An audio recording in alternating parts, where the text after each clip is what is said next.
ng bayan, maasahan anumang panahon.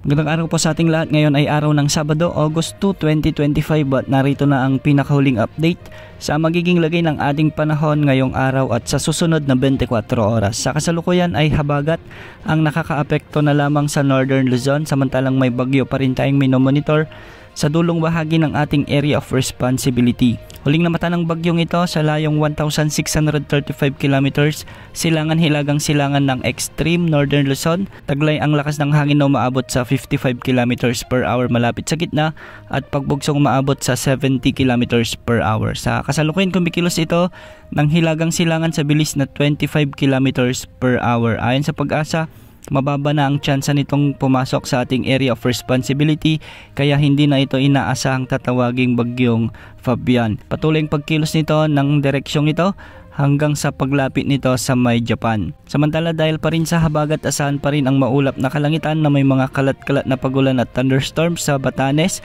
kaya ang mga lugar dito ay posibleng makaranas rin ng mga biglang pagbaha o pagguho ng lupa kung may mga katamtaman at minsan ay malalakas na pag-ulan. Samantala, magiging bagyang maulap hanggang sa maulap naman ang mga kalangitan na may mga isolated rain showers or thunderstorms sa Ilocos Region, Cordillera Administrative Region, ang nalalabing bahagi ng Cagayan Valley. Ang mga lugar dito ay posible ring makaranas ng mga pagbaha at pagguho ng lupa kung may mga katamtaman hanggang sa malalakas na pag-ulan dulot ng severe thunderstorms. Para naman sa Metro Manila, nalalabing bahagi ng ating bansa ay magiging bahagyang maulap hanggang sa maulap ang mga papawirin na may mga isolated rain showers and thunderstorms. Dulot naman ito ng localized thunderstorms, kaya posible rin ang banta ng mga biglang pagbaha o pagguho ng lupa kung may mga severe thunderstorms. Kung mapapansin natin ay bahagya ng humina ang habagat at nakakaapekto na lamang ito sa Northern Luzon. Maraming lugar na ngayon ang makakaranas ng maaraw na panahon, kaya samantalahin ang pagkakataon habang may araw pa.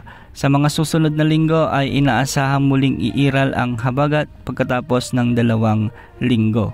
Para naman sa lagay ng mga pag-alon sa ating karagatan, ang mga baybayin sa northern at western sections ng Northern Luzon ay posibleng umabot ang mga pag-alon hanggang 2.8 meters. Para naman sa nalalabing baybayin ng bansa ay posibleng mga pag-alon hanggang 2.1 meters. Wala na tayong minomonitor na panibagong LPA o bagyo na nagbabantang pumasok sa ating area of responsibility at makaapekto sa ating bansa sa susunod na 3 hanggang 5 araw. Yan muna ang lagay ng ating panahon. Ito po ang weather update ng bayan, maaasahan anumang panahon.